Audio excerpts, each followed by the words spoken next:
Welcome to the Sons of Liberty podcast, coming to you from the Liberty Tree Studio in San Antonio, Texas, where we discuss topics of the day, firearms, great food, and even better whiskey. Grab a drink, sit down with your host, the founding daddies, Mike Mahalski and Kyle Grothus. Are we recording? All right. Here we go. Welcome back to the Sons of Liberty podcast. I am Mike, and we've got some pretty good friends here. Baker, why don't you introduce yourself? My name is Baker Leavitt. Been friends with Mike now for, 5 or 6 years. Been doing some work with, I do all Sons of Liberty's Twitter. So if you're on Twitter and you see cool shit, that's me. And if you see uncool shit, it's him too. Yeah, it's also me. Yeah. I grew up in Georgia, live in Florida. I'm a director for Black Rifle Coffee. Started a drink company called Killcliff. Hopefully some of you guys have heard of. And do consulting. And the name of my consulting company is Digital Mongoose.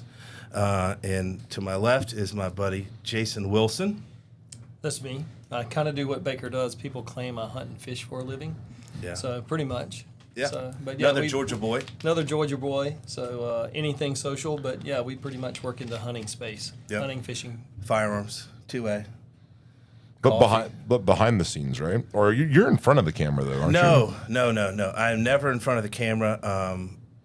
I do a lot of podcasts, but I have a theory that I like to create the news. I don't ever want to be the news. And the reason I say that is because I've been working in the influencer space and personality space for, 15 years now, almost 2 decades. And it's fleeting. So like helping create the news and what happens behind the scenes there's value there. And I think that vanity, like if you're a good-looking girl or a good-looking guy or whatever your thing is, as we get older, it's harder to maintain that. And it's also very, very challenging to maintain creativity. So, like, if we hear stories about artists and musicians and all these people like committing suicide, and the reason for that is they put out some amazing, album, or they make an amazing movie, or they capture lightning in a bottle one day at one point in time, and then they spend the rest of their life, their career, trying to capture that, because when they're at their best, they're celebrated by society. Everybody loves them, they worship them. And then the next album isn't as good as the first album because the first album was the best. And then society tears them down. Oh, you lost it, you're a one-hit wonder. Like, look at Milli Vanilli, Remember that song? Everybody loved Milli Vanilli. And then all of a sudden, people started looking for reasons to tear them down because they couldn't replicate or reproduce what they did, and it drives those people crazy. And my thing is, I am better observing and helping create the ecosystem and helping the ecosystem function accurately and efficiently. That's what I'm good at. I am very good at creating relationships and maintaining them. And I think maintaining relationships is a magical power that a lot of people overlook. And that's what I do. I try to stay behind. Like, I've been with Black Rifle for 9 years. If I wanted to be internet famous, man, and have a big social following, it would have been very easy. I could have been in tons of videos, but I choose to be behind the scenes, No, you've been super good about facilitating things. I mean, if there's ever a podcast introduction, you've set all that kind of stuff up. You've made tons of intros that have been hugely beneficial to me and my company. I mean, you are the facilitator. You're the wolf, man. Evan calls me the connector. Yeah, no, and that's exactly what I've observed over the several years that we've been buddies and hanging out. That's fun for me. It's like I have a mathematical brain, and like 2 + 2 is 4. I got that right. Yeah, I like things to be. I thought you were going to go off on the Terrence Howard. I'm like, one time, God, one is 2. What a moron! Holy fuck, dude, that was a lot. That was insane. That was hard to listen to because he's wrong. Yeah, well, it was kind of chemical elements do not work that way. They don't have personalities and shit. And I accept the fact that I don't have the background to challenge what the guy is saying. I don't have the background to challenge what he's saying, but I know what you're saying is not right. Yeah, it's like, if you don't have a solution, don't identify a problem. I disagree with that. Because it's like, and like, you don't ever want to criticize creativity or employees that have ideas because you never know what the next idea is going to be. It might be a cure for cancer. Right. However, I personally believe in killing bad ideas. Like, hey man, like I don't have a better solution, but I know that's not it. That's not the one. Or it's like, Jason, like when you go hunting, like sometimes the right decision is not to go because the conditions aren't right. Yeah, stay at the house. Absolutely. Yeah, and then also like staying active in the ecosystem that I've helped develop and create. I'm primary architect for a massive portion of the ecosystem that we all exist in, is just watching it evolve and adapting to the changes, because the things that worked 6 years ago aren't the things that work today, and the things that worked 6 months ago don't work today, That's a huge challenge, just to keep up with like where that trend is going. Like the humor, the culture, like a logo that would have worked 6 years ago, the message that would have worked 6 years ago. Like things have moved on, things have evolved. And it happens fast. I think it's happening faster now than it's ever happened, where you have to stay on top of it, or you're going to have an incredibly short shelf life. Or also keep this in mind: messaging. Like, so back in the day, an influencer, you could have a year-long contract with an influencer, and they would post each month, each week, whatever the deliverables were, and people didn't get burned out on it. But now we're fed content so rapidly that you can saturate an influencer's entire follower base inside of 30 days. If you're lucky, you can extend it out to 60. But if they're hammering your product after 60 days, like everybody that they're going to drive towards you has been driven. Like someone's not on the fence for 6 months. Like, hey, you know what? I guess I'll go ahead and give them a look. Unless they're really, really good at what they do. So I've learned something, and I learned this like a hard and expensive way. And sometimes, you look at some of these big, giant mega accounts, and there's been projects we've done with some folks that have big, giant mega accounts. And then you look at how the needle moves. Some people, if someone actively follows them for legitimate advice on guns or tactics, weapons, stuff like that, they move the needle. If someone just has a ginormous following that's kind of random, it doesn't. Now you go find somebody with like a hardcore active following, and they have 7,000 to 10,000 followers, 7,000 to 10,000 dedicated followers that are legitimately interested in this person's, content or advice or whatever. That will move the needle bigger than a million person account. Absolutely. If that's passive. Absolutely. The best example of that is Aaron Snyder. Aaron Snyder's one of the owners of Kafaro. Aaron Snyder. Yeah. He's got, 70, 80,000? His question and answer will be 300 questions long. They would probably ask him questions all day. Absolutely amazing hunter, and people value his opinion. Because he spends 160 days a year in the field. Yeah. So I think Aaron's probably somewhere I haven't checked lately, somewhere in the 70 to 100,000 range. If someone asks him a question about a broadhead, he's like, this is the broadhead I'm shooting. I can guarantee you one thing, that people will go and buy and do exactly what he says. Versus what I was talking about earlier, which is vanity. Like, there are females with massive, massive followings. And there's people there because they like the way they look. And there's nothing wrong with that. I'm not criticizing, I'm not shitting on that, but what I am saying is that you have to match your product and what you do and your messaging with the influencer. That is because, like, if all you want is likes and clicks, that's called vanity metrics. Man, she got a bunch of likes. Okay, well, what does that mean? I can tell you right now that does not translate to dollars. Likes and clicks do not translate to dollars. It does not for an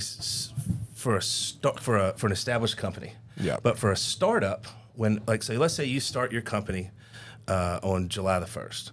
There's a place and a use for influencers like that, which is getting your company name out there. So let's say you got some gal that's got 500,000 followers, and she's good looking and drop dead gorgeous, and she's talking about your brand. That's actually important, because then you have a massive people that are getting touched constantly by your brand name. So you need 7 to 31 points of contact with a consumer initially before they're willing to give you money.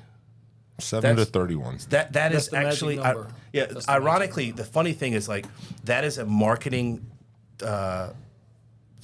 technique that's taught in school and still holds true today. Versus, if you got a textbook and, I've got a degree in marketing. My question is this: when were your textbooks printed? That's what I want to know. Like, but for there's a time and a place for everything. All influencers have a use and a benefit. You just got to be super strategic in how you use them to push your message out there. The one thing about Aaron Snyder and his audience knows he's not going to talk or speak for a product that he doesn't believe in. Yeah. He could care less about money. He's going to actually test that product. He uses it. So when he says something, fine. There's other influencers. You'll see them. They'll hop from this product to that product to that product. I don't give a shit what the fuck they say. Yeah. Yeah. You know? Well, so like I've No, there's a huge there's an authenticity, and there's also a level of trust that you put into somebody that will happily and loudly promote something that they believe in. Right. Yeah. and if you break that trust one time, you will never get it back. Yeah. Not ever one time. But it's interesting. Like there are like hunting stuff. Whatever Aaron says, as far as I'm concerned, that's the written word. That's the Bible as far as I'm concerned. But there are some people that push supplements, and like exercise physiology is a space that I'm actually quite knowledgeable in because some of my best friends are some of the best minds in that space, and I'm really good at plagiarizing what they say, pawning it off as my ideas, because I deliver it better than them. But like I see, like there's exercise influencers that there is nothing on this planet that they could do or talk about that I'm going to listen to, because I know more than them. I'm just not listening to you. Now, John Welborn says something, or Bert Soren, or Brandon Lilly says something, or C.J. Martin, or Jesse up in Washington. If those guys say something about exercise physiology, whatever they say, that's a fact as far as I'm concerned. John Welborn is an impressive human. That is an impressive human. I like that guy quite a bit. I've been friends with John Welborn since 2010, and I absolutely love that guy. So John played in the NFL for 10 years. He was an All-Pro. He went to Cal. He's a great athlete. He's an O lineman. He's a ginormous son of a bitch. No, he's a big man. Yeah, he's 6'5". 6'5", but I mean, you're like, goddamn, but he's hyper cerebral. I mean, he's a very brilliant dude. So he went to Cal, which is a very hard school academically, and John was I believe he went in the second round. And John was like everything. John has been training like as an athlete with a purpose since he was in middle school. Yeah. Like he started taking creatine when he was in 8th grade, like back when it first hit the scene. And like there wasn't a player that he ever faced, a guy he went against, that he couldn't tell you about him and about his backup, and he knew everything about him. John was getting a master's degree in rhetoric at Cal. And he went to go argue his thesis, and he thought, what's the best way to be rhetorical? By just walking away and not arguing my thesis. So he basically has a master's degree in rhetoric from Cal. He just refused to argue his thesis because he thought he was making a stand. John is a hyper cerebral guy. Yeah, super intelligent. Awesome friend. And hearing him talk about athleticism, it's not just strength. It's like this explosiveness, and like to see a dude power, yeah, and it's explosive. And like guy that big to be able to be that limber and nimble. I mean, that's athleticism, dude. Whenever a machine that big can move like that. The thing that's crazy about John is he is now doing BJJ. That's wild. And I don't know if anyone listening has ever rolled, but white belts are spazzes, and we tend to go crazy and use whatever tools we have. I'm a very strong person. John is a former NFL All-Pro lineman. Yeah. And the thought of rolling with a guy that big and that strong who's brand new, and the only thing he has to offer the mat right now is his strength. So technique and all that and strategy are out the window with a guy that big. He's literally going to grab you with one arm because he was grabbing NFL defensive linemen and throwing them around. Yep. And then you have some random dude. It's like, hey, I'm trying to teach you a technique, and he just grabs you and slings you. It's like, hey, let's work through the technique. But yeah, I adore John. John's one of my favorite people on the planet. I love that guy. Yeah, me too. Dude, so I want to go back to Kill Cliff, man. Okay. What was your involvement in there? And what did you do? I've heard some stories, and I wanted to hear it directly from you. What was that trajectory like in the just? So between 2002 and 2010, I lived in Savannah, Georgia, which is where I'm from, and I was in real estate. and that was like the golden years for real estate at the time. And I owned the 5 biggest buildings on Broughton Street, which is the main drag in Savannah, Georgia. My single biggest transaction was $6.5 million. I bought on a Tuesday, I closed 5 and 15 West Broughton Street, which was $6.5 million. And on that Thursday, I bought 221 West 39th Street, which was a dilapidated crack house for $5,500. All right? It's built in like the 1800s, boarded up. Bought it from Regions Bank. And the market crashed in 2008. And I lost everything I had. And the thing that really took my whole real estate world down, I lost $15 million. The thing that took everything down was 5 and 15 West Broughton Street, which was that big, huge deal. Like it was, like if I had like a domino table, like 5 and 15 West Broughton Street fell and took out all my dominoes. There was no like tick, tick, tick, tick. It was boom, gone. Yeah. And what's funny is that crack house actually sold for $32,000. So I lost everything on the big deal, and the little ramshackle crack house for $5,500 I sold for $32,000 and actually made money on it, which is kind of funny. So everything started going under, and I felt sorry for myself. And That's a seductive feeling, by the way. So self-pity is an incredibly seductive feeling, and if you don't claw out of that immediately, it'll take you all the way down, man. So my father was, everything I'm saying now is going to answer your question. Oh, yeah. I just some build up to it. So my father grew up in New York City, was a punk, got arrested a bunch, and he got arrested one time, and the judge was like, Mr. Leavitt, we have 2 options for you today. We have the Army or we have jail. You get to decide. So my dad opted to go into the military, join the Army, and honor grad of his basic training, and then he went honor grad in airborne, and then he went through the Q course, and he was like the honor grad there. My dad was a Green Beret for 24 years, and in 5th group, he was Mac V SOG, did some tour in Vietnam with Mac V, did one with SOG, and then a couple with 5th group. And my dad got his his CIB in Laos in 1960. Damn. Okay, so like 7 Bronze Star of the V device, like all these awards. So my father died of a heart attack in 1981. I was 5. Mitchell, my brother, was 8 weeks old. My mom was in graduate school. That's fucking tough. And going back to the point about, and that's a long ass time ago, and I wouldn't change anything about my life. And that is where the feeling sorry for yourself thing, for me, like I get chills right now. That is like, I will rip a building apart with my bare hands before I feel sorry for myself. Like it is, because growing up without a dad, single mom, school teacher, like I was born in 75, so my dad died in 81. I'm 5 years old. There was a lot back then. The nuclear household was way more established than it is today. Like there were, single moms was kind of uncommon then. Yeah. And there was all these, bring your father to school, stuff like that. And people feeling sorry for me or me feeling sorry for myself would just, it just drove me crazy. I don't want anyone to ever feel sorry for me, and I will never allow myself to feel sorry for myself, because that's just a choice. And so everything started going under.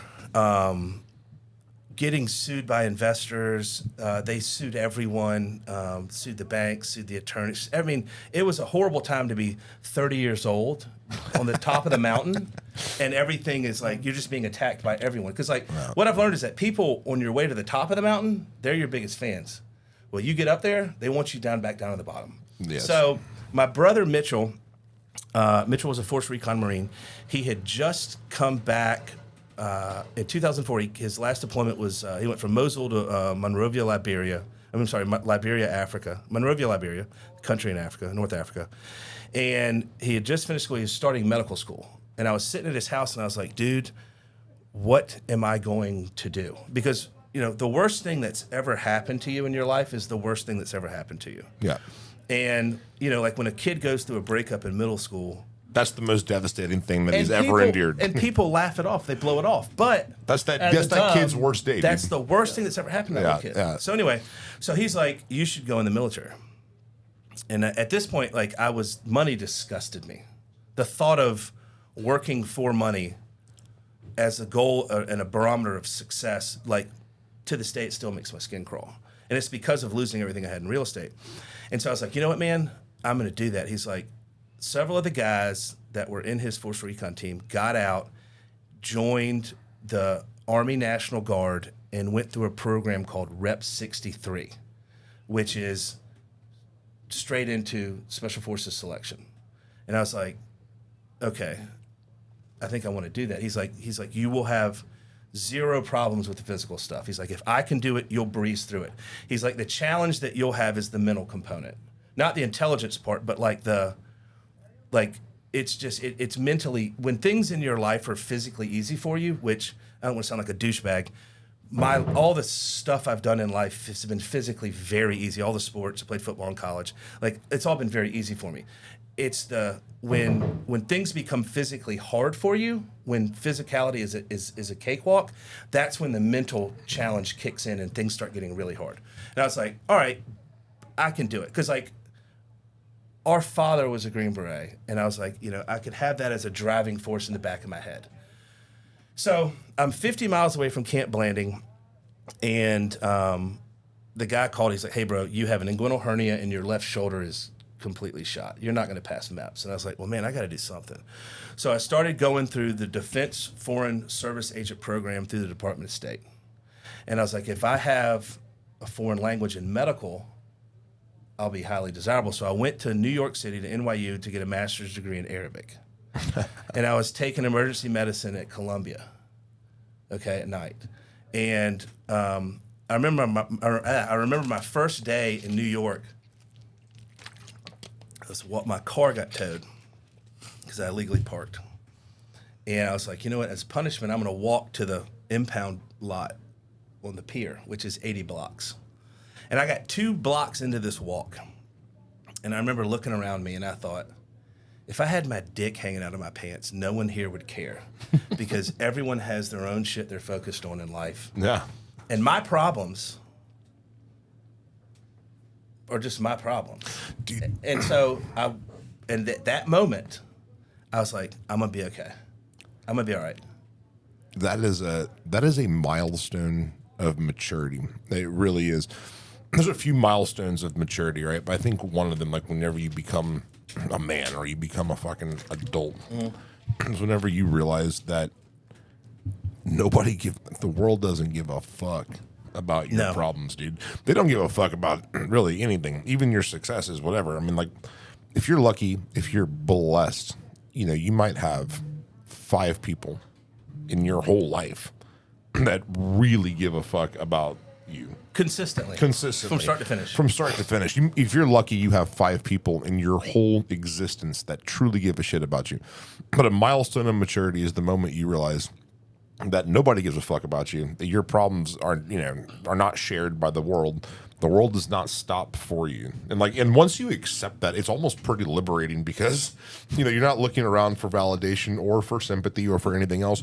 That is the point in which you start going and clawing and fighting and doing what you have to do because only you could improve your situation. So if we got everyone within a 100-yard radius of this building right now, and we all got in a circle and said, all right, everybody, push your problems into the middle of the room. The first set of problems you're going to pull back out is your own. Because you'll be like, I thought I have some shit I'm dealing with. Look what this guy's got. Give me my shit back. I got nothing. But so there's a second component to what you said.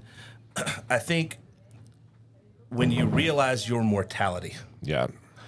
I realized I wasn't going to live forever when I turned 40. And that was a profound change. I realized that when I had my first kid, which was about 40. And before that, before I had a kid, I have two beautiful children, but before I had a kid, I didn't look at finances. I didn't look at fucking anything more than 5 minutes in front of my face, dude. Like that was it. Like whatever. It was a whim. It was impulse. It was, whatever. I make $1 million. I'll spend $1 million. Absolutely. Nothing mattered, dude. It wasn't until I had a kid to where you start to realize, like you start thinking in terms of years, perhaps generations.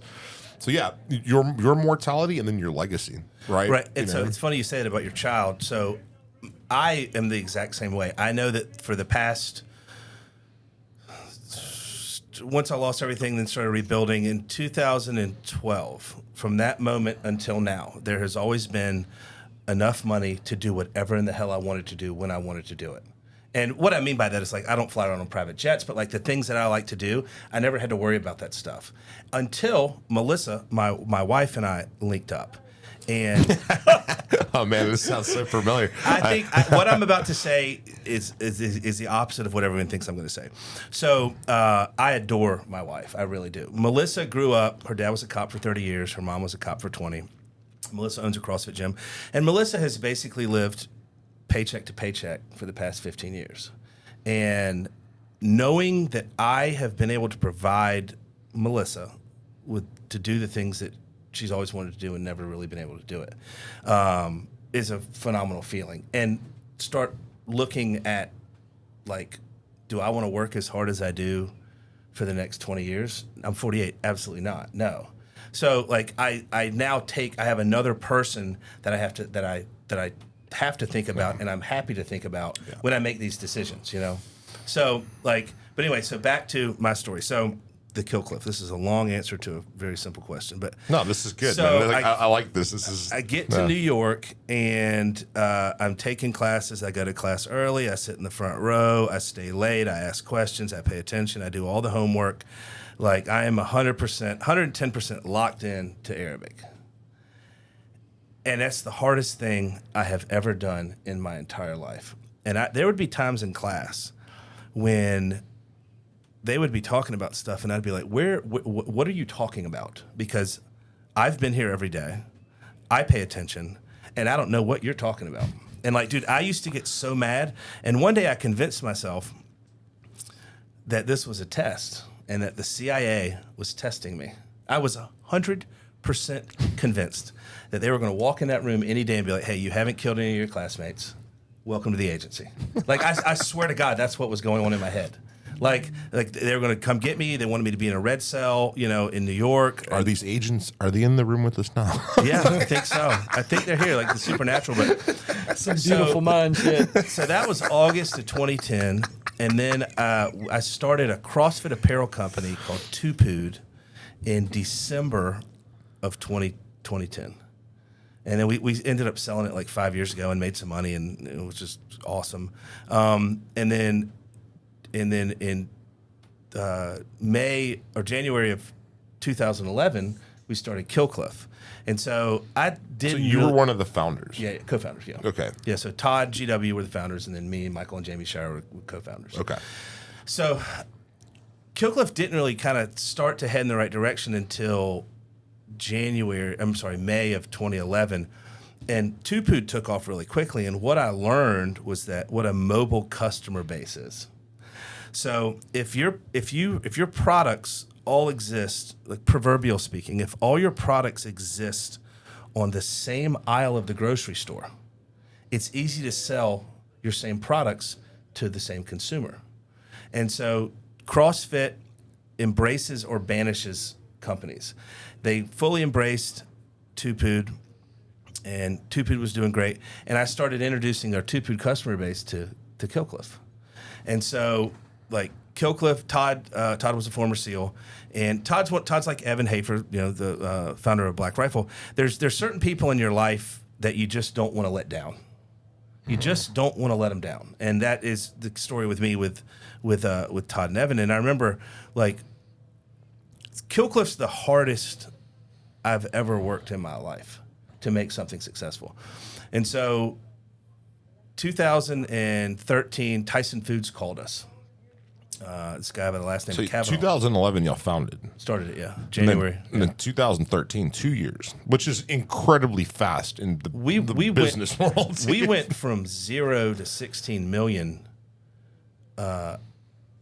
in like a year, in 2.5 years. And what do you attribute that to? I mean, Kill Cliff, dude, timing. I like timing. Everything in life is timing in business. So you got to have the right people, all right? And then the two things that will take your product, your business, your idea, your whatever you want to call it, to the next level is if you can establish culture and community, you can accomplish anything in the world. Because what that means is you have an army of people supporting you and they believe in you.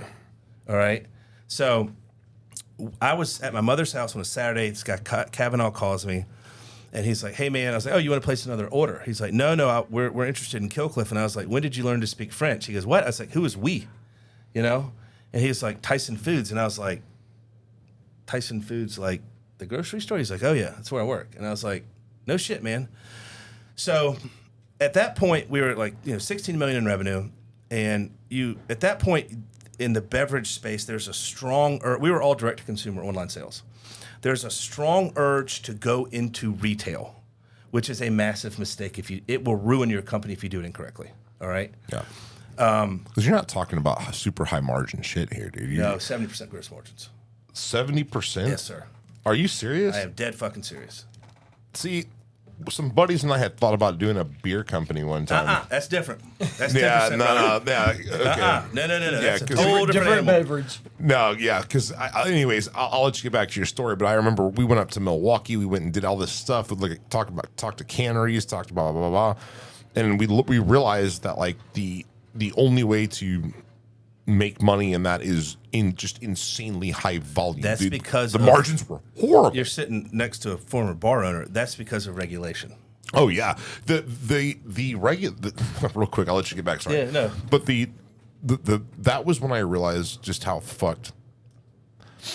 hard it is to make to the government restriction on any type of business, and it my eyes got open to it there, and then I realized it permeates into everything, right? Like your waste for like the barley and hop. I mean, you had not only a state EPA, you had the federal EPA, you had all the, and then if you manufactured it, you couldn't distribute it, and if you distributed, you couldn't retail it, and you got state lines, alcohol licenses. If you think the gun regulation stuff is fucking tough, explore the alcohol regulation stuff. Oh, it's insane. It's a volume game. Yeah. Anyways, I'm sorry. Go ahead. No. So that's a good point. And so like Killcliff was a supplement.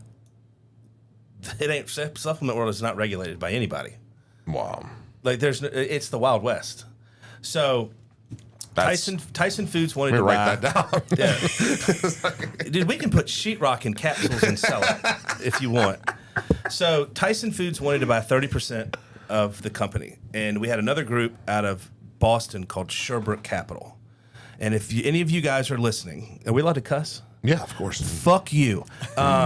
So if anyone from Sherbrooke is listening, go fuck yourself. So they wanted to invest as well. So we actually ended up going with Sherbrooke because they sold us a song and dance, and the due diligence that a company like Tyson Foods that year had done, they'd done $36 billion in sales. The due diligence from a big company like that on a little startup beverage company would have paralyzed us. So we sold Killcliff to a VC firm. And basically, they started putting money in, and they actually kind of took over in 2015. And then we ended up selling it again to another VC firm in 2017, I think is what it was. And the greatest piece of it, and I was the last man standing from the original team. And Athena told me one day, she was like, I know what your problem is at Killcliff. And I was like, what? She's like, you've stayed here 2 years too long. And so I was like, what the fuck is she talking about? And I started thinking about it because Killcliff was my identity. And to this day, people will be like, oh, you're Baker from Killcliff. Like, still to this day. Yeah. I get that all the time. So I ended up leaving because... If I ever sold Sons, I'd be fucked. Hey, I'd be in a nursing home somewhere. Like, hey, you're Mike from Sons. Yeah, there's really... Like that, it's you, because without you, there's no Sons. Without Sons, there's no you. Yeah. So, and then they ran it into the ground. I call it West Coast offense. So their goal was to drive revenue as high as humanly possible to try and exit and sell it to another company. Because your multiples on the way up are going to be higher. But they were losing hundreds of thousands of dollars a month, hundreds and hundreds.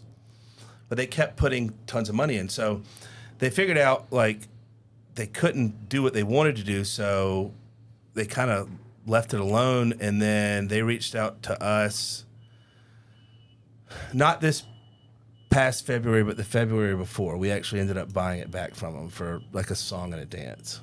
Like just pennies on the dollar. Pennies. Pennies, pennies. But now I see it everywhere. I mean, like now I drink old Rogan's pineapple, Spicy pineapple. It's actually very good. It's very good. We have cases of it downstairs, I man. sent you guys a pallet. Yeah. I take care of my people. Yeah.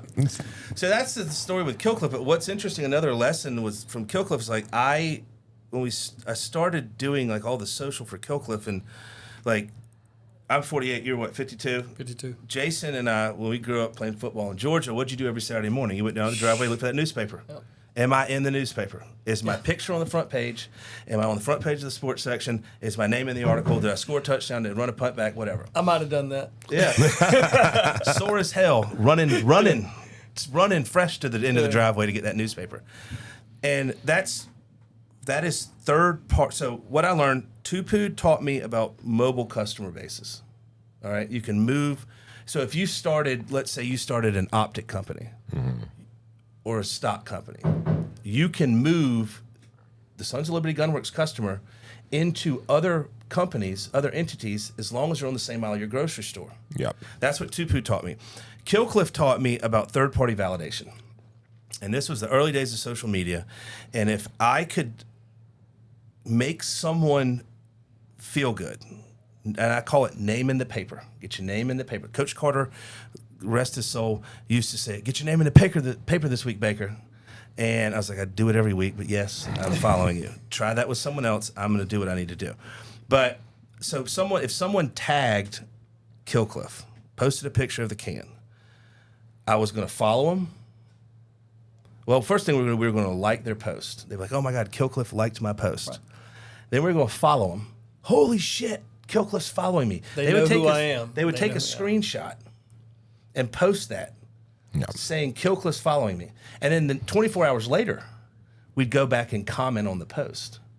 So what I would do is I could string out they posted a photo, and then for the next 36 hours, I could engage them 3 times and let them know that we cared about them. Yeah. And that is how you create culture and community. And we created an army. It's hilarious, dude. Like we recently, like luckily, there was some advice we did not take, and I'm grateful for it. There was as our company's growing, as we're getting into bigger spaces and we're doing more interesting projects, bigger stuff like that. There was a push to almost unbrand Sons of Liberty, to almost reinvent in a sense. And I'm like, no, I don't want to get too deep into it. I will tell you this.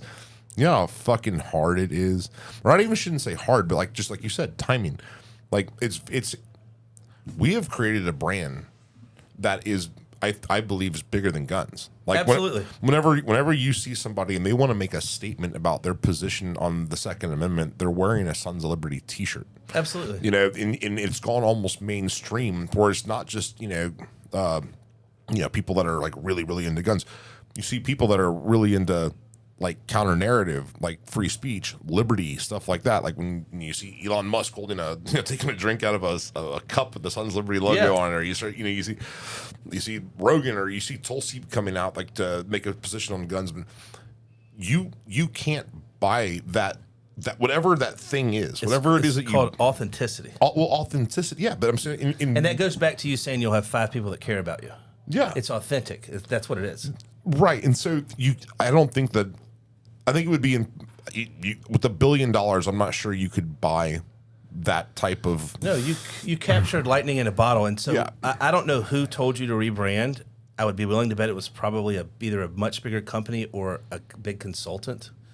And so here's what they do. They get bored with the basics. So in baseball, you've got 162 games in a regular season. Then you got the postseason. So you win game 1 of the baseball season by getting runners on base and scoring runs. You know how you win game 7 of the World Series? By getting runners on base and scoring runs. The basics never fucking change. And I'm sure you've seen it in the shooting space. Someone gets bored of shooting perfectly over and over and over, and they start fucking with stuff. And I think that's one of the things, we both have friends that are in special missions units, and those guys shoot every day, and every shot is perfect. And they don't fuck with it. They stick to the basics, and it's not just practice doesn't make perfect. Perfect practice makes perfect. Yeah. Because if you take shortcuts in the rear, you're going to take shortcuts in the field. And like when you start getting bored with the basics, that's when it's time to hang it up. Yeah. Like I said, we had looked at, there was some advice on certain things, and I'm glad that we kind of pushed back on that a little bit, or completely, actually, I should say, because really, build a really good product, stand behind it, like support your end users, be a fucking human being, and I think if you stick to that strategy, long enough, it'll just resonate more and more and more. I'm still grateful when I see somebody in the airport wearing one of our hats or T-shirts. Like, I make it a point, I will walk all the way across the fucking terminal to just go say thanks, So man. It's the coolest thing. The problem that you have is you're so identifiable. Like, that's Mike from Sons. I do the same thing. I look for two things. So I lived in New York City and I lived in Washington State. I lived in New York for 2 years and I lived in Washington State for 7. And I am a diehard Georgia Bulldog football fan. That's where I went to school. Jason is a diehard fan as well. And if I see someone wearing a Georgia Bulldog apparel, I will walk up and say, "Go Dogs," or I'll start talking to them. If I see somebody wearing Black Rifle, because that's where I've spent the most of my time the past 9 years, I will walk up to them and be like, "Hey man, that's a cool hat. Where'd you get that?" And they'll be like, "Oh, this is from Black Rifle Coffee." I'm like, "Yeah, I've never heard of them." I'm like, "What's the deal?" And then they tell you about the company. And it's like, "That's cool, dude. I'm a director there." And I call it undercover boss. And like, and in the early days of Killcliff, man, we were the first company. We were the fastest RTD, which stands for ready to drink, which is a canned beverage. We were the fastest company to ever get chain-wide authorization in GNC. All right. Wow. And like, dude, I'm not kidding, man. In the early days of Killcliff, I lived on the road for 2 years. Oh yeah, It was nonstop. When did Frisella give you your deal? Andy Frisella, who owns First Form, that was in 2013. 2012 at an event in Missouri. Jared Stevens introduced me to him, and he was the first company that had more than like a couple mom and pop stores. He put us in 22 supplement superstores. And when that happened, I was like, we're on to something. And this is before Andy Frisella, First Form even existed, really. Right. And like I just remember this guy like yelling on the phone. I was like, man, this guy's fucking kind of crazy, man. But I would drive around and I'd pull into a GNC and I'd walk in and be like, "Hey man, you guys got Killcliff?" And they'd be like, "I've never heard of that." And the GNC people are some of the most unimpressive human beings ever. And I don't care if anyone's listening. Their corporate headquarters is in Pittsburgh. You walk into their office, it's 8-foot ceilings, popcorn ceilings. They got metal filing cabinet, and like the women that work there have on like open-toed shoes wearing sheer pantyhose. Like they're from the 60s, okay? So you go into a GNC, and GNC pays all of their employees based on what they sell. So like if you sell a $40 bag of GNC protein, you get $1 rip. We had Killcliff. I set up Killcliff to where they got $0.25 for every can they sold. So they sell a 4-pack, that's $1.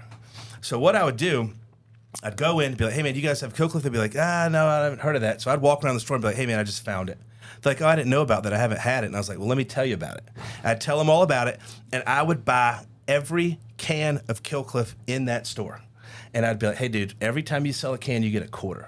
So you just made $20 because I'd buy cases, and walk and educate them. And then what I did was I created an army of brand advocates that worked at GNC, which ended up being a nightmare company to try.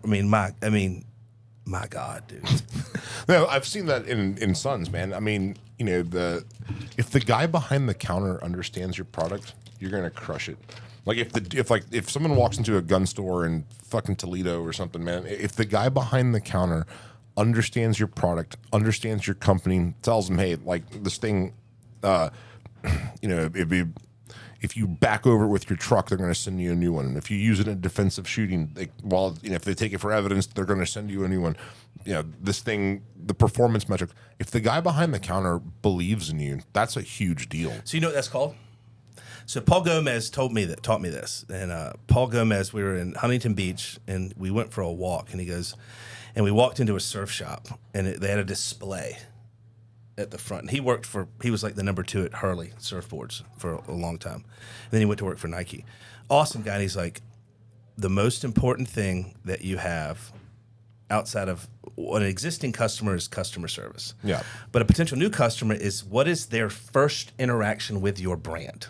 So to your point, when someone walks in, it's like, hey, I'm looking for an AR, and the sales guy's bragging about Sons of Liberty Gunworks AR, that's the subject matter expert. And the subject matter expert's bragging about your shit.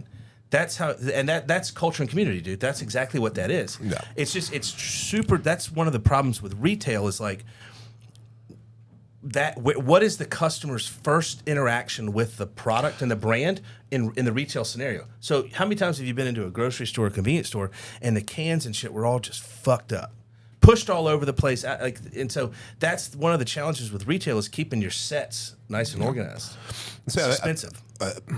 I was just having this conversation earlier because we were talking about the internet, and obviously the internet's an extremely powerful tool. It's also sometimes a bit overrated. Like, I think when you look at stuff, like for guns, anyways, right? For guns, I would argue that 90 to 95% of all gun transactions are somewhat casual buyers who aren't necessarily like entrenched in the gun space. They walk into some brick and mortar store somewhere in the country, and they're gonna buy what the guy behind the counter tells them to buy. Yeah, he's the expert. But see, like, people are so hyper focused on what's right in front of them, right? Like, you're following or the kind of the internet culture, but you realize like it's kind of like politics, right? I mean, I would like Twitter is not an accurate reflection of the actual political landscape, would you? Or society, hell no, or whatever, right? So it's very easy to get wrapped up into like it's going to give you what you want. It's like immediate kind of validation, or it's immediate rejection, or it's immediate whatever, but it is not reflective of the overall space in which you're operating in. Not even a little bit. And so people have to get out of that thinking, like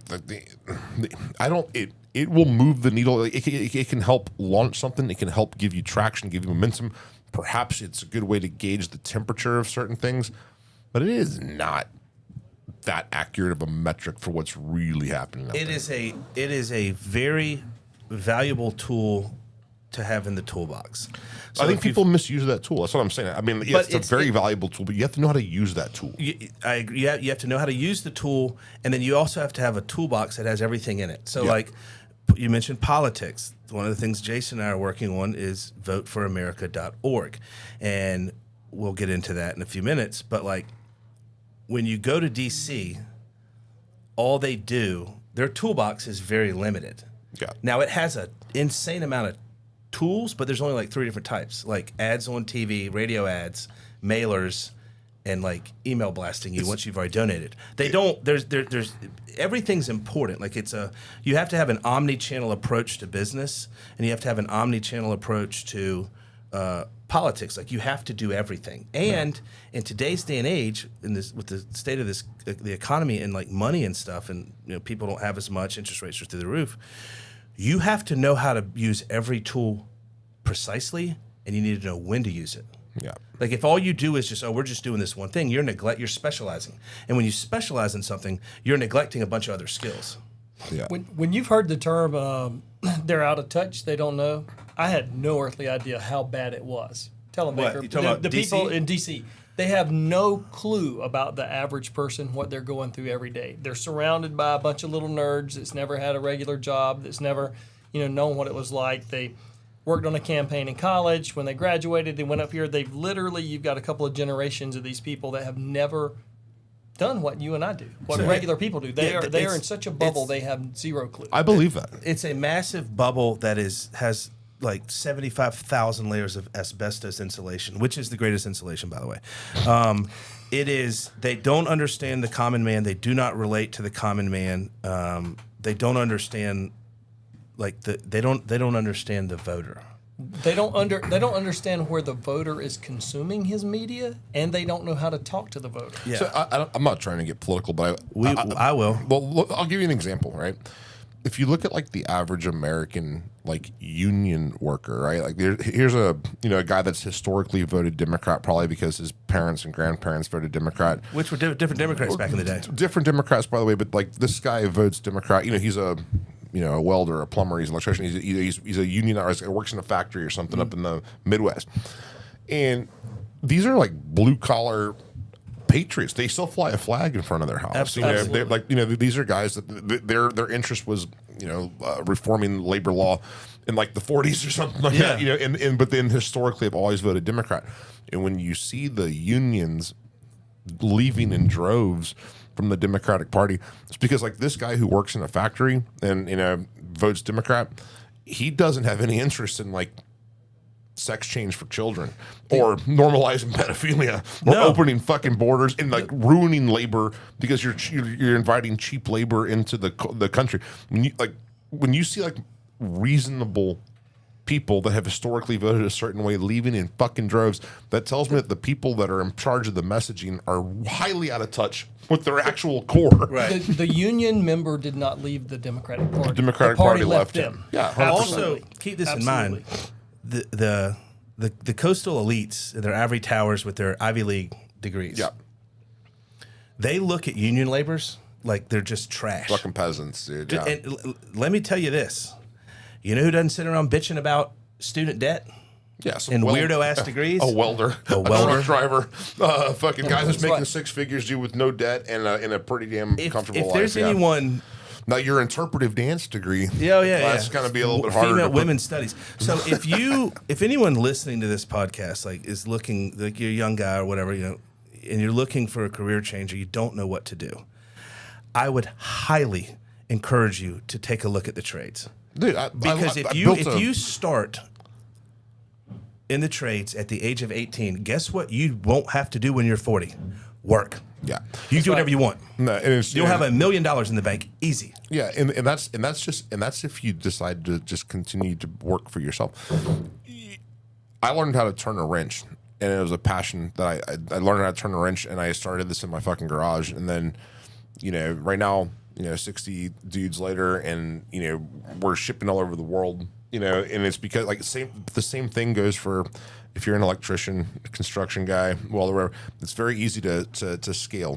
I shouldn't say it's very easy, but I'm saying it's absolutely possible for your one van that you service contracts into turn into 2 to turn into 5, and now you're no longer a plumber. You're a business owner, and have you seen how these fucking companies, these big conglomerates, are coming up and buying like these local the HVAC companies, plumbing, dude, guys are multiples of insane, tens of millions of dollars, because you have a strong book of business, you have a good clientele, and some of the wealthiest buddies that I have that are like they spend all their fucking time on their boat chasing tuna and stuff like that, man. That's their life now.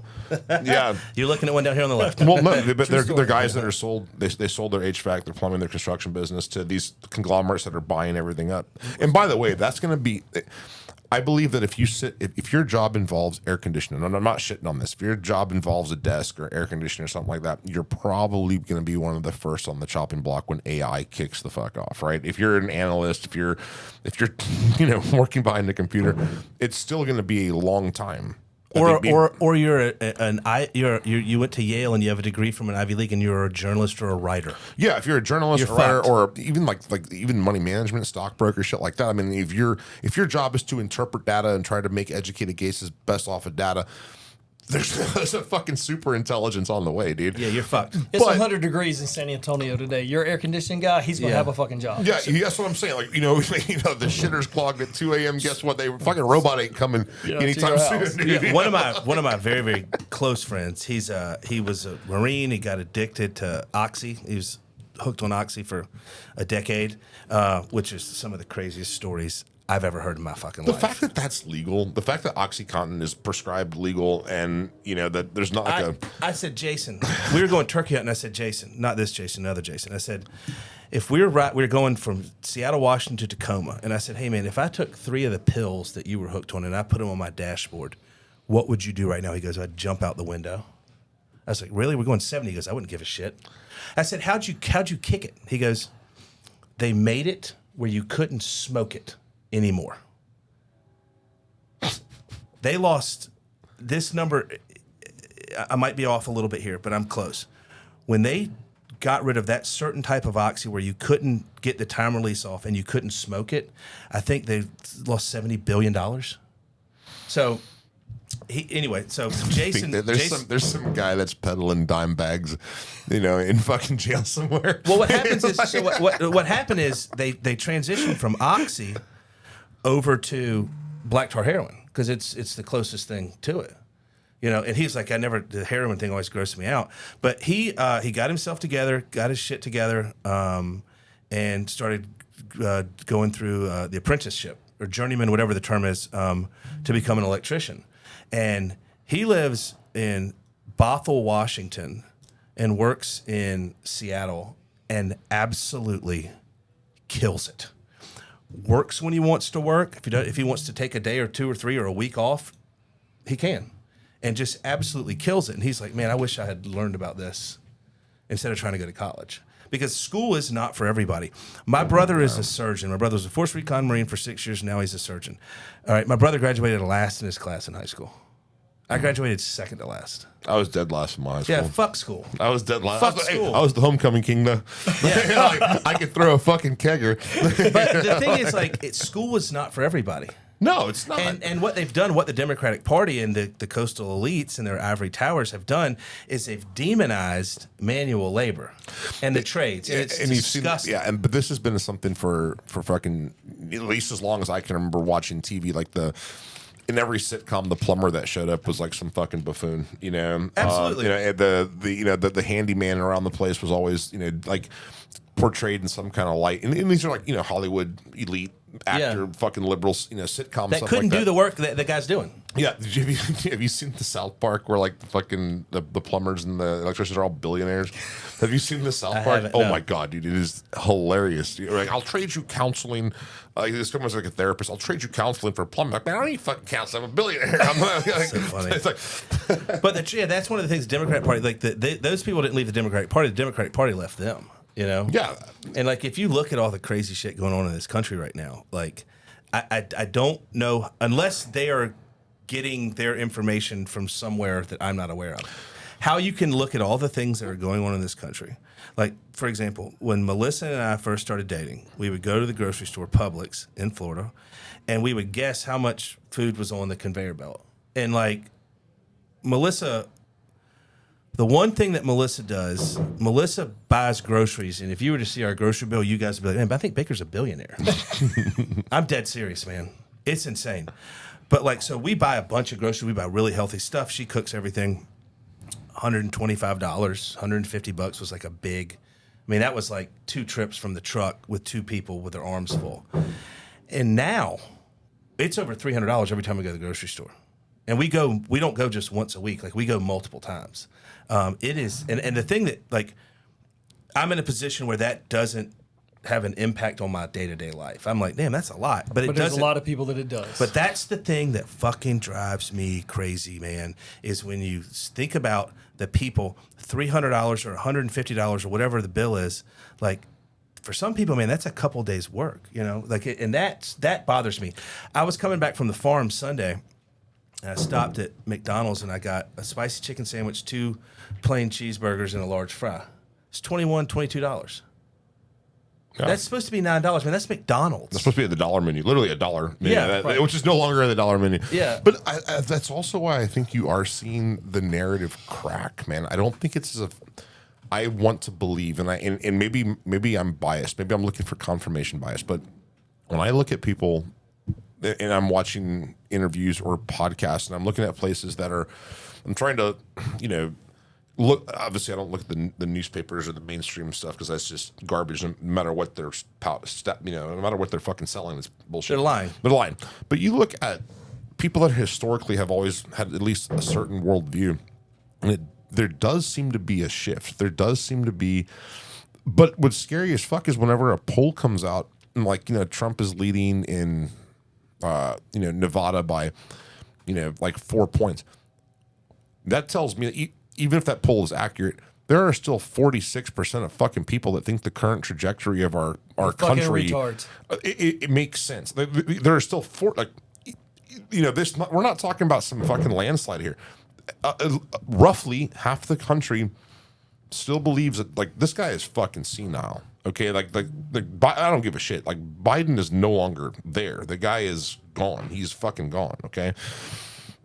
you don't, and this is not like a pro-Republican kind of thing. I'm just saying that the man is not there anymore. No, it's elder abuse. Well, I mean, if this is a viable choice for you, like there's something wrong. Or if you look at any of these dude, I have a lot of liberal friends. Believe it or not, I have a lot of liberal friends. I'm still involved in fundraising. I mean, like, children's cancer research fundraisers, and we do this. And my wife has a huge social network, and most of her friends are left leaning. Okay, so I'm not in some bubble. I'm not in some echo chamber where I only talk to like conservatives. I'm out there in the real world where I have to socialize with people of all political persuasions. I had dinner with somebody a week ago that her and her husband still wore a fucking mask. That's how. Hold on, let me just finish the story. So they still wore a mask. That is how to the left this particular couple was. And I'm not shy about having mild political conversation over dinner. Have you ever met anybody in the real world? I'm sure you have politically left friends. I mean, if you live in the real world, you probably do. I have politically left family members. Yeah, so do I. I have politically left family members as well. Have you ever met anyone in the real world that would advocate to your face that a biological man should be able to box a biological? Have you ever heard someone make the argument that it is totally fair and reasonable for Leah Thomas to swim against women? I have one better than that. I was at Harvard last Saturday in a bar. The dude in the bar told me that he would rather be shot by someone than live with the guilt of shooting someone else. Like, he said, I don't have kids. If I had kids, it'd be different, but I just couldn't live. I would rather them shoot me than me have to live with the guilt. I said, you're fucking crazy. Could you give me my check, please? We're through with this. Because Darian was like politely arguing with him. So I will explain both of those situations to both of you right now. I'll just finish. That dude has a woman that dominates his life, and I'd be willing to bet anything in the world that the people you were with, the woman wears the pants in that relationship. The woman is obviously the dominant one in that particular relationship, but more visionary over here. No. The over feminization of our culture is a real thing. But what I'm saying is, even my most leftist liberal friends, I've never really met anyone that advocates for that. I've never met anyone that legitimately advocates for 9 month, an abortion in the 9 month. I've never met anybody that advocates for transitions of 5-year-olds. I've never met, in my mind, these are completely manufactured causes. These aren't real causes that are originating from no one asked for that. Let me break it down. Why that is. Yes, I'm curious. All right, so in our lifetime, the three of us and those listening, we're all over 40 here. I would be willing to bet that men competing in women's sports is probably the craziest thing. That's fucking bizarre. Batshit crazy. But would you guys not say that's one of the craziest things that we've ever had pushed our way? Yes. How can you lose that argument? No, it's not about that. So their ulterior motive was opening the southern border and allowing tens of millions of illegal immigrants into this country. To change the demographic forever, yes. Okay, now, that was all sleight of hand. Leah Thomas, who had a dick and balls, we're all going, no, that's bullshit. We were focused on that. We weren't focused on the border. What happened when everyone was like, hey, man, the Olympic Committee got involved and the NCAA is now involved, and if you're a man, you can't compete in women's sports. They keep the flooding Supreme across Court. There's your victory. There's your victory. Good job, guys. Oh, by the way, there's 16 million fucking people here. We don't know who they are. But now the border's a problem. Guess what happens? The border's a problem now. Guess what? It's a little too late for that. Because we were all focused on this when we weren't watching how the salami was being made. That is why they did the men and women's sports. There's no other reason. No, I agree. I absolutely agree that those hyper-divisive wedge issues are simply meant to distract while bigger things are at play. 1,000,000% agree with you. But if this is in the news cycle, and this is where the public discourse is, and this is where the public argument is, first of all, I don't think it's happening at the organic level. People aren't arguing about this around the dinner table. No one's in favor of it. Right. So my company runs about 30 Twitter accounts. Yes. And Twitter is where the rhetoric lives and where it has lived before Elon Musk and currently where about now. 30% bots to amplify certain messages, yeah? But there's no people on Twitter like you said, advocating for men competing in women's sports. Now they will attack people as being anti-trans. Yes. But no one says he has a right to compete against women. That's never happened. It's you're anti-trans, you're a homophobe, you're this, you're all these little ad hominem attacks. But they will not stick up for that because listen, but he's just fucking batshit crazy. I can get off this microphone right now. You give me 5 minutes to warm up, and I'll go set the Florida State women's deadlift record. Give me 5 minutes to warm up. Hold on. I don't need a warm up to set the women's squat record. I'll do that one lift cold. I'll cold bore it. And I will set the Florida State women's back squat record right now, having been on a plane for all day and in a car. Like, when my hamstrings are asleep, I will set that record. But I'll fill out the paperwork to see this. Hold on. The fastest woman in the history of the world in the 100 meters Would not qualify for would like not that. make the final in the boys' state high school track meet in Jefferson, Georgia, in state of Georgia. No, yeah. The U.S. women's national team, the year they won the gold medal in the World Cup, they played the Dallas Burns U15 men's team. U15 boys, which is 14 and under. They lost 5-2. No. Hey, listen, trust me. Nobody in their right mind would make the argument that somehow this is a level playing field. My point is, I guess what baffles me still when I look at polling numbers and I see how close it is, or the fact that there are people who claim to be undecided. Which how the fuck can you be undecided in this climate? That's I think a lot of that is that there's a lot of people that it's just that they're closeted Trump voters. Yeah, closeted Trump voters, closeted conservatives. They're scared to speak up. But again, I suppose my question is like, yes, I agree. It's a massive distraction for what the real agenda is, and the real agenda, like, if you're one of the people benefiting from the war in Ukraine, if you're one of the people benefiting from, vaccine mandates or anything else, if you're someone, you don't give a fuck about trans rights, you don't give a fuck about any of this. You're so far above that stuff, it doesn't affect you. Like, so yes, this is a giant distraction. So the powers that be can benefit. Totally agree. With that being said, the voter, like, that worldview, like, why is it not more widespread and massively rejected? Like the border issue, a lot of these other big hyper divisive issues.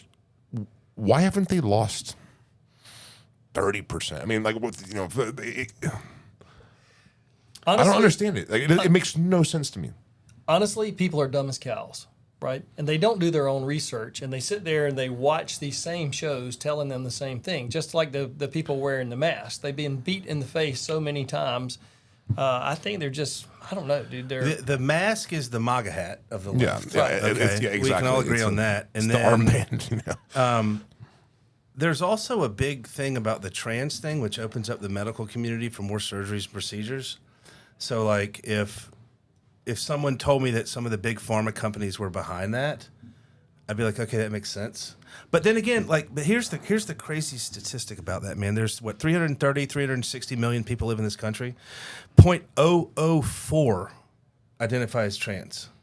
Okay? But it occupies... That's 1.4 million people out of 350 million. So, like, what I don't understand is the kowtowing to such a tiny, tiny minority. Well, even if it wasn't kowtowing, let's just say that it's not kowtowing. The fact that that kind of stuff dominates such a disproportionately large segment of the national discourse. Like, a lot of these conversations really don't affect people's day-to-day lives. Doesn't affect the price of bacon. Doesn't, Right. But it does take up a large amount of the national discourse. My question is that, like, how is that worldview not more? Well, I mean, okay, here's one, right? It used to be universally condemned, the sexualization of children. Absolutely. And it was universally, like, condemned that if you were a predator for children, that you would man or woman black, brown, white, yellow, whatever, we would take turns beating you with the fucking baseball bat, dude, because like, you know, everybody has kids, and like, you know, that was not like a thing. There's been some kind of normalization, and there has. I don't give a fuck who says that there hasn't. Oh, you're a fearmonger. That's not real. No, it's absolutely real that there's a sexualization of kids. It's very real that there's a lot of people, a lot of very powerful people that were involved in now they're calling it a minor attractive person. You're a pedophile. Yeah, dude. So, but how is that? Like, how has that taken some type of mainstream route? Like, I mean, and when I have this conversation with my more liberal leftist friends, their position isn't to defend it. Their position is to deny that it exists. That's not a real thing. Oh yeah, that's a right wing conspiracy. It's a right wing conspiracy. It's a right wing. I'm like, no, it's There's really fucking laws not. in California that are being passed about this. Like, what are you talking about? It's not a conspiracy. Yeah, have you like, you can infer some of the list of people that were on islands and this P. Diddy bullshit, and you know, like this. It doesn't sound like it's a fucking conspiracy. It sounds like it was a very, very real thing. It's a very real thing. Yeah, it's a very real thing. So, but it seems to come from like some of the most powerful people in the country or in the world. Yeah, yeah. And the only way that I can like get my head around that at all is that when you are that powerful and that wealthy, it's just something that's so taboo that I don't and they like control. I don't understand it. I can't, like, one of the things that I like to do is, no matter what it is, whatever the topic is, whatever the situation, whatever it is, I like to try to put myself in the other person's shoe and just try and see everything through someone else's eyes. Yeah. And when you do that, you can kind of make heads or tails of, okay, well, I understand now why they're thinking that or why they're behaving that way. This thing, dude, I think about it all the time, and I cannot get my head around it. No. But that's the thing, like, dude, I cannot get my head around that. I don't understand it. There was a time when I thought that, like, people were born that way, but apparently that's not the case. Like, it's a control thing. You can't have one state that's got 3% cases, and then this state's got 25% cases, right? Yeah, you know right, what I'm saying? 100%. I mean, this is people pushing that shit. And how could a parent give a 5-year-old? How many tomboys did you know in high school that do all this shit, and then in the 11th or 12th grade they put on a dress, and holy shit, right? They're freaking awesome. But puberty now, hit. Puberty hit, and now, you know, this is the hottest chick around. It's freaking awesome. You can't vote until you're 18. There's warnings and blockers on certain things that you must be 18, all that stuff. Can't get a tattoo. You can't drive till you're 16. You can't. Voting age is what, 18? Yeah, 18. Or age of majority. Firearms, all that stuff. However, we're going to allow this kid that's like 8 years old, and we're not going to tell the parents. We're going to let them start taking puberty blockers, and we're going to find a way to make a law where you don't have to tell the parents, get out of my face. But, I mean, you can convince an 8-year-old he's a fucking frog. But even if somebody was very committed to climate change and very committed to social justice and very committed to, you know, a lot of the issues that are, I guess, important to that voting demographic, you would think that there would be at least enough outrage or at least enough pushback to where, like, they would remove some of these things from their platform then. Like, if you know, like, I'm typically a straight ticket voter, right? I'm a down ticket voter. But if the Republican Party were to adopt something fucking insane, dude, I would like to believe that there would be enough pushback from the part where it would, you know, they might introduce something to the platform, and then it would very quickly go away. I mean, you can see the evolution of that, right? Like, there was a time whenever a mainstream politician would be very vocally opposed to, like, same-sex marriage, and that has completely disappeared from, like, the platform of the Republican Party. That it's not a hill they're going to fucking die on, right? Like, because that, like, you know, the society has shifted. And personally, I don't really think the state has any fucking business getting involved in things like that. To me, limiting the power of the state is more important to me than getting involved in someone's fucking marital shit, right? So that was a very big wedge issue. I remember, like, during 2000, 2004, the elections with, you know, Bush. That was an issue that was a big deal. That issue has completely been removed from the platform because it's not a popular mainstream issue. No one gives a shit anymore. No one gives a fuck, right? My question is that how are some of these issues still on that platform? If you're, maybe it's going to take an absolute fucking landslide, and I'm hoping that that's what happens. We're working on that. To where they reevaluate. We talk about being out of touch. If Washington's out of touch, like the voter, maybe it's going to take losing those blue collar union workers who are actually patriots who just aren't fucking on board with some of this stuff, or it's going to take you see his rally in the Bronx. Crazy. Absolutely. What it's going to take is regular Americans waking the fuck up, right? You may not care about politics, but politics cares about you. You know it when you fill your car up. You see it when you do your groceries. But as conservatives, you just want to live your life, raise your kids, have your kids have a better life than you did. But that's part of the reason this fucking dumpster fire's here now. Politicians are like a mama bird coming back with like one grasshopper, and the chick that screams the loudest gets the fucking grasshopper, right? And we've got to stop sitting on the sideline and fucking show up. But I guess what scares the fuck out of me is that the other side doesn't seem scared, and they don't seem to be adjusting their message. They don't seem to be adjusting their policy, which tells me that they either know they have it in the bag, they're going to try to steal it, because at this deep into things, you would think they'd be rapidly trying to adjust fire for just considering what the tone is. We have to overwhelm them.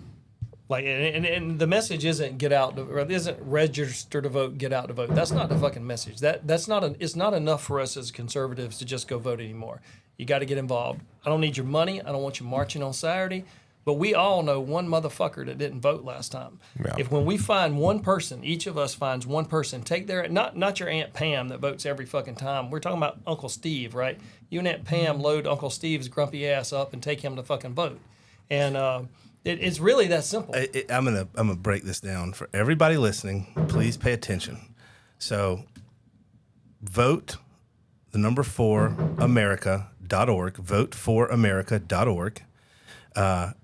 Get one person to go register to vote that hasn't voted or isn't registered.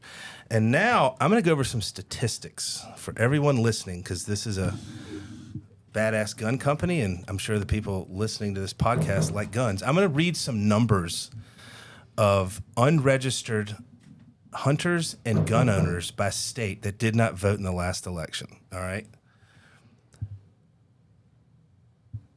Arkansas. Red-blooded state, God-fearing Americans. 209,000 of your licensed hunters and firearms owners did not vote in the last election. California, 511,000. Colorado, 147,000. 500,000. What demographic is that? Gun owners, California. Gun owners and licensed hunters in the state of California, 500,000 of you did not participate in the last election. Colorado, 147 of us. My state, Florida, 659,000 did not vote. Georgia, Jason's state, 350,000. These are gun owners and hunters. Yeah, Illinois, liberal bastion, blue, 305,000. Kentucky, 214,000. Michigan, you motherfuckers, 370,000 of you did not vote in the last election that are licensed hunters and firearms owners. What was that decided by? Like 10, 15,000 not much votes? At all. Yeah, it's crazy. Missouri, home of Andy Frisello, 281,000 of you. Shame on you.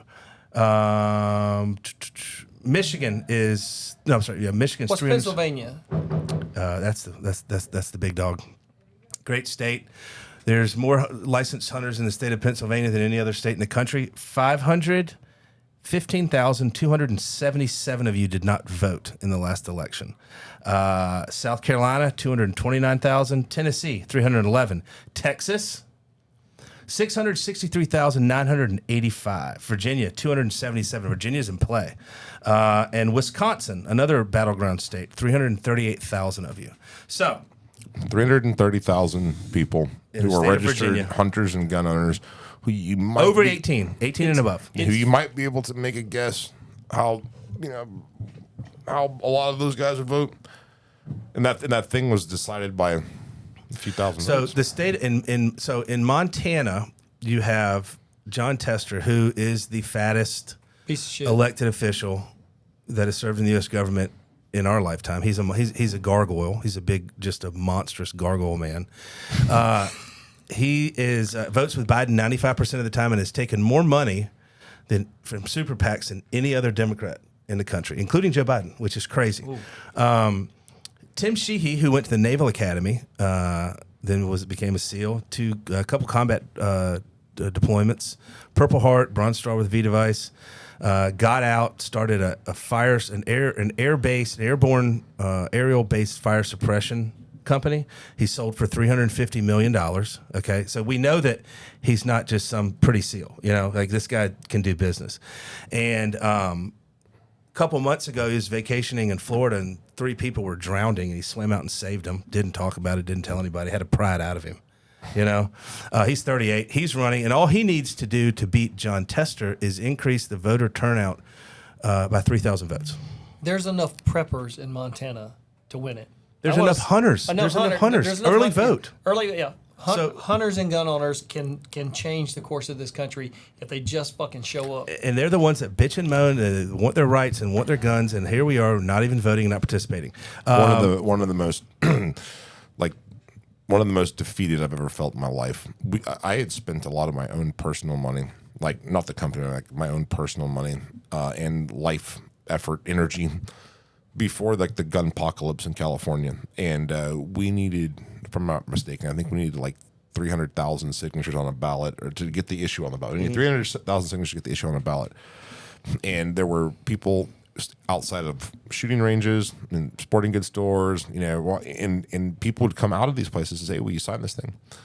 And California has probably some of the highest number of gun owners by population than like any other state. For sure. Yeah. Could not get 300,000 signatures on a ballot.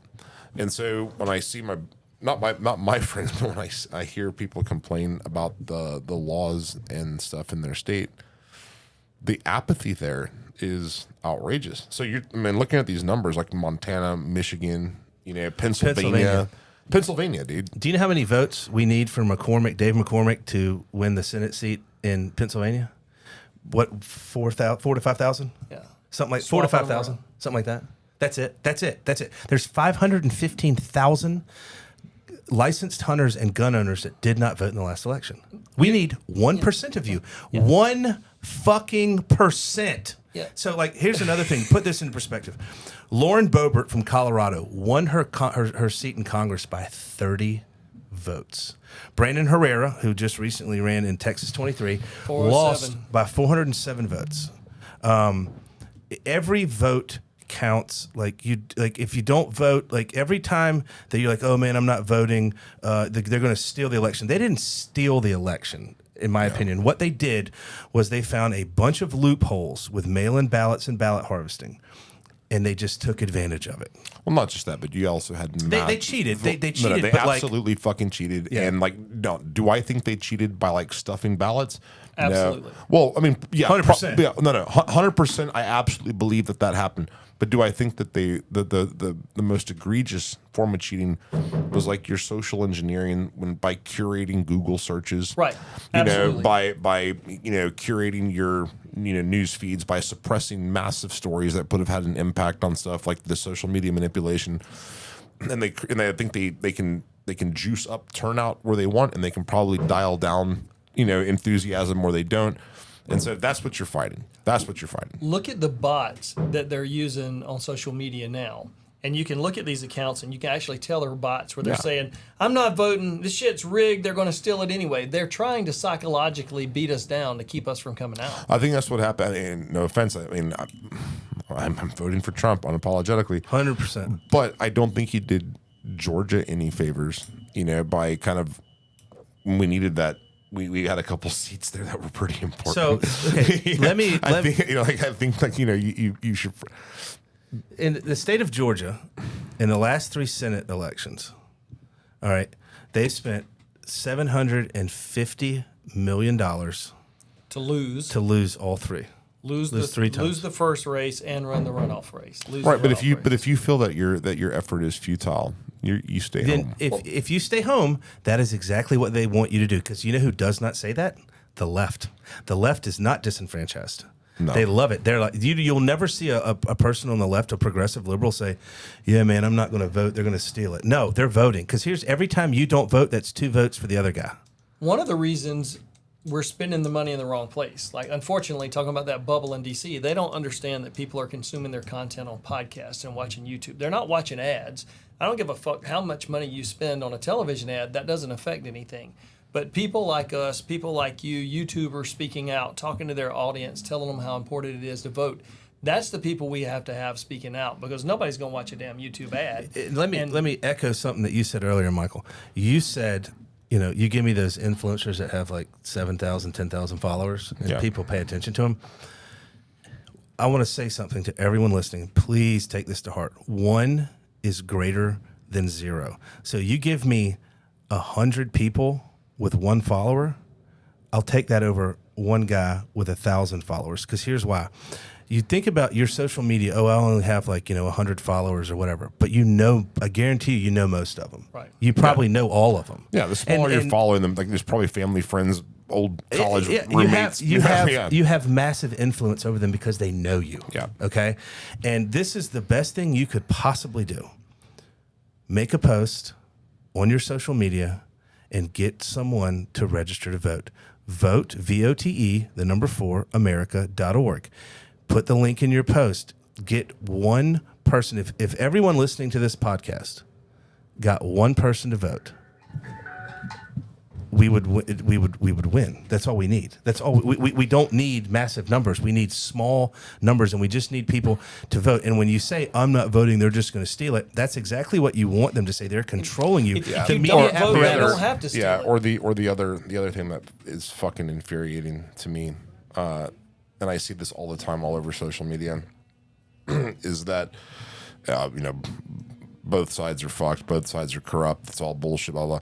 Yeah, dude. I mean, I happen to agree that both sides are corrupt, and I happen to believe that, for the most part, most politicians are, pieces of shit. I happen to believe that. But guess what, dude? There's a lot, most, yeah, a lot, most. Okay, fine. Vast majority.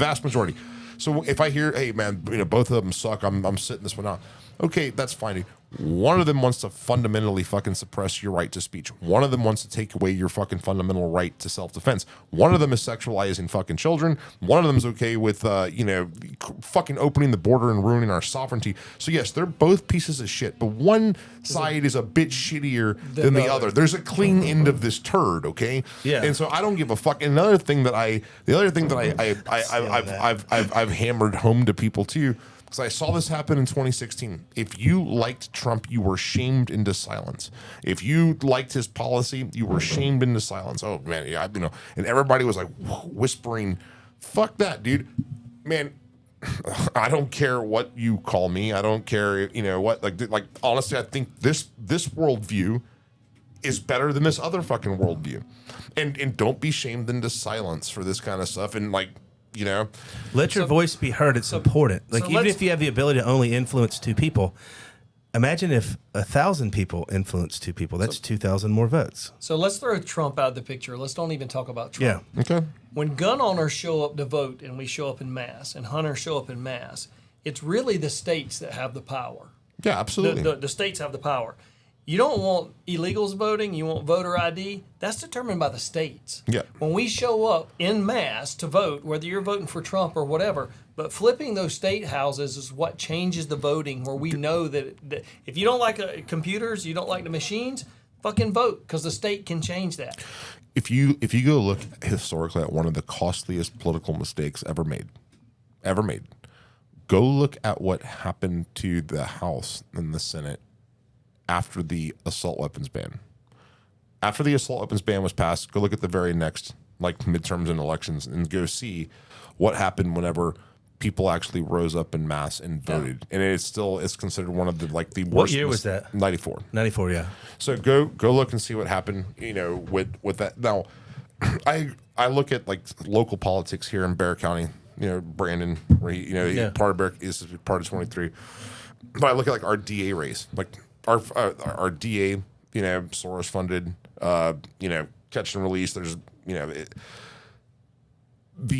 he won by like 30 points. Or you look at like a lot of these local elections to win a city council seat. San Antonio is the seventh largest city in the country. But to win a seat here on the city council, it's about the numerical equivalent of like a high school talent show. You're talking like 2,000 people. And that is one thing that the Democrats are way better than we are. I mean, total aggregate vote is like 2,000 fucking people. Okay, I mean, there's high schools bigger than that. You know what I mean? Absolutely. You know, and this is what determines like zoning laws and like different kinds of funding and shit like that. So, anyways, long story short, the apathy is why we lose. It's not because we're outnumbered. It's because we don't mobilize well. We're very individualistic. That's one thing about being a conservative, or let's take conservative out of it.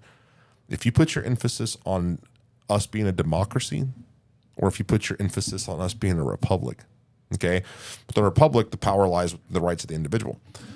Well, most of us who identify as like a citizen of the republic because of my individual rights, the problem with that thinking is that you don't play well with others, you don't mobilize well, you're not of that hive mind. The other side that puts the emphasis on the democracy and puts the power in numbers as opposed to the power of the individual, that's why they crush us. That's why they crush us, because they do organize well. Like, and unfortunately, like that's an inherent part of our personality traits. I don't know how to overcome that other than to consciously, like you said, grab one person who was going to sit it out and drag them to the fucking pole. And you don't have to go on, a Lord of the Rings quest with 12, 13 friends. Every single person listening to this right now has spoken to someone today or interacted with someone today that they're friends with that didn't vote last election. It's a family member, it's a coworker, it's a buddy at your gym or in your rec softball league, or some dude you play online games with or whatever. Like you don't have to it takes so little, so it doesn't cost anything, and the benefits are massive. They're drastic. Like, you're sick of your grocery bills being high, vote. Like, you're sick of super high interest rates, vote. You're sick of the southern border, vote. Like, that's all you have to do is vote. It's what this country, like, we fought a war. We left England and fought a war for the right to vote. There are a lot of people that follow me. There are a lot of people that follow our company, follow Sons of Liberty, follow Mike individually, that believe that voting doesn't matter because at best, the best possible case is that it has delayed the inevitable. And I gotta tell you, there are people that fantasize, I think, about like the romanticized version of like what a revolution or something like that would be. I do believe that we're at the point of, or we're virtually at the point of no return. We're close. I think this is a point of like a legitimate existential threat. And in like the horror of an actual armed, unrest is very, very real. If my last ditch effort was to go vote one more time to try to like either delay or derail that path, I'd like to try that. I would like to try that before I'm shooting my fucking neighbor in my driveway over something. Absolutely. You can load your fucking truck up with 4 or 5 friends that didn't vote last time, or load your truck up with your fucking guns. But either way, you're going to load your truck up. And I'm with you. Let's try to vote in one last time. Let's overwhelm them. Yeah, but I mean, I see this defeatism like in my threads when I talk about certain things, and it's like, it doesn't matter. I'm like, it does.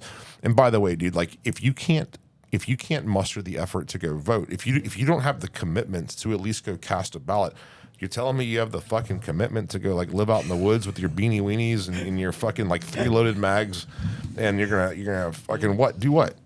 Shoot somebody for fucking with your tomatoes. Yeah, but hold on. But Andy Frisella made a great point. He goes, they're gonna come take your 4 acres in your garden away from you. Well, I mean, even if it's not the government, even if you're not talking about, if you're just talking about a mob of very hungry people, like, have you ever seen what it looks like whenever a Black Friday sale happens, for a fucking toaster, and people trample each other to death, dude, for like $7 off of a big screen TV? Imagine what it's going to look like when the fucking water shuts off, dude. Okay, imagine what that's going to look like at Costco when there's 1 case of water left. So, I don't think it's being dramatic at all. I honestly believe that this country is at the point to where that is a very realistic potential outcome. And if I can delay or, or prevent that, it's worth my trip to the poll. It's not enough to win this time. Like, just to say, okay, Trump wins. If he has a very narrow margin or he doesn't have the House, you're going to end up with 4 more years of executive orders, obstructionism, and injunctions and all this bullshit. Like, we literally need a Tea Party type landslide to fucking change this, to put enough people up there that aren't corrupted by DC to actually fucking do something. Yeah. And if the hunters and the gun owners show up, you'll have that. We'll take the Senate, we'll expand the lead in the House, and we'll take the White House. And then keep this in mind. The greatest, you may not like Trump. I mean, I don't like him all the time. I'm a 2-time Trump voter, and I'll be voting for him a 3rd time. But the greatest thing that he has ever done, really, in my opinion, one of the greatest things any president's ever done, was he put 3 conservative justices. And they're not even... These aren't fanatical. These are actually pretty centrist, reasonable people. Yeah.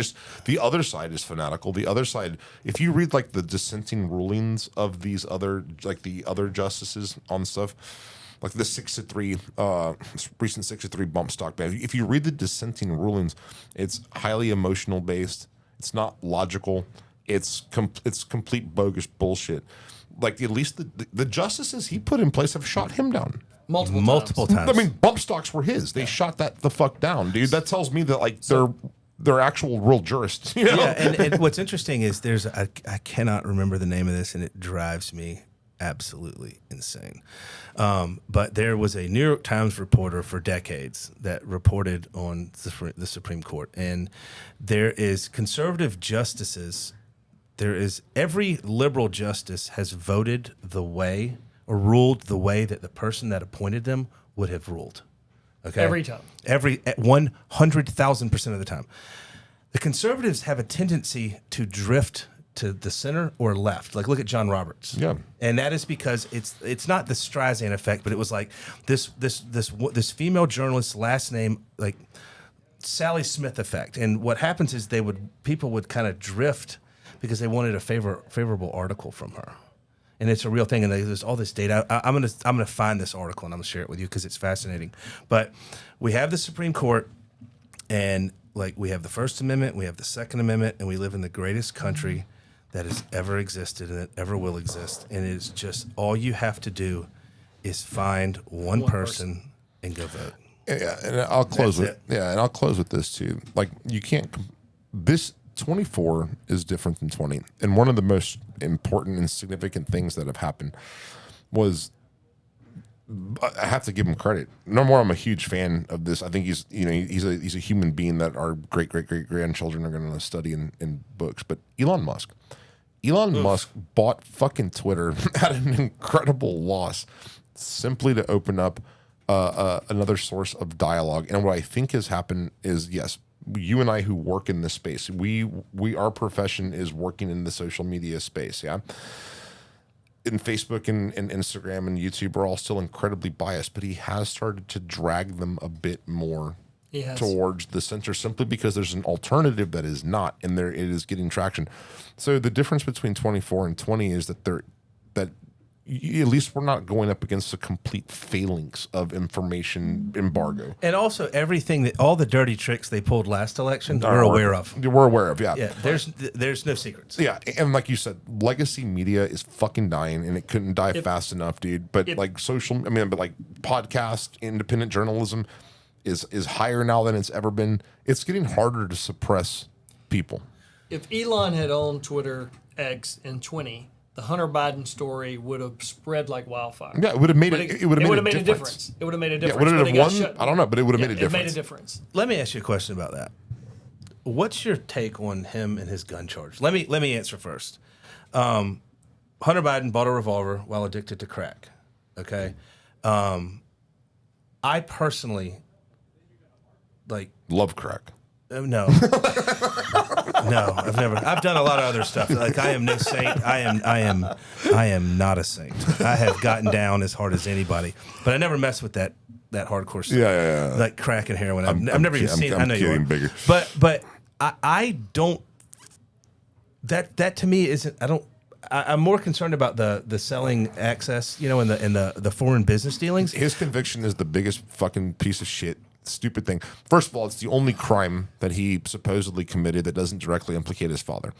The guy was a sacrificial lamb on the altar of tyranny. So now the left can actually try to hurt the narrative that Trump has been politically prosecuted. So now that they've prosecuted and convicted Hunter Biden, they can now say, well, nobody's above the law. See, here's the proof. Except for this crackhead wasn't the front runner in a fucking presidential election. Right. It's like he's completely inconsequential what happens to this dumb fuck. As far as I'm concerned, like, did he make a mistake? Yes. First of all, the questions on the 4473. This is my job, right? Selling guns. You are the subject matter expert. Yeah. It is extremely dangerous to link substance use to gun ownership. Okay, because pot is being decriminalized. In a lot of states. I mean, it's again, mushrooms. If you look at the American Medical Association, I think more than 5 drinks a week would constitute as chemical dependence and being an addict. Right. So if you start linking substance use, it's a very slippery slope. Like, when does it start to include antidepressants? When does it start to include fucking sleep medication or whatever? Okay. What they did was they set a precedent. I shouldn't say set a precedent because it's always been the law, but it was never prosecuted. This was so selectively prosecuted to simply, number one, try to shatter the narrative that Trump was a political, prisoner. That was the first thing. It was the safest crime for which to convict Hunter Biden of. It didn't implicate his dad, and now there's a way to go after and disenfranchise millions of gun owners. Here's my question: because laws work retroactively, like the Brady Improvement Act of I think '97. Up until then, the misdemeanor crime of domestic violence was not a prohibitive offense. If you had been convicted of domestic violence, that would not prevent you from buying a gun until it was the Brady Improvement Act, I believe, that where they added that to the 4473. That is retroactive, meaning that if you were convicted of domestic violence in 1972, okay, and this law stood up in 97, after 97, you could no longer buy a fucking gun. You weren't grandfathered in, right? So what happens on the 4473 in 5 years when they add the misdemeanor charge of a DUI? Or they add a misdemeanor charge of possession, or they add whatever else because you've opened a giant door here. How many millions of Americans could you strip of their right to own a gun retroactively 20 years from now because they added one more question to the 4473? Have you ever been convicted of a DUI? Because DUI, blah blah blah, or possession, or whatever the fuck else it is.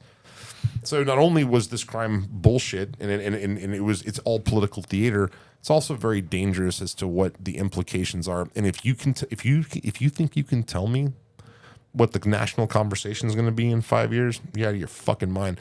Because if I thought 5 or 10 years ago that we'd be having a conversation about some dude with his dick hanging out in a women's locker room and somehow this was okay, we would have laughed at each other.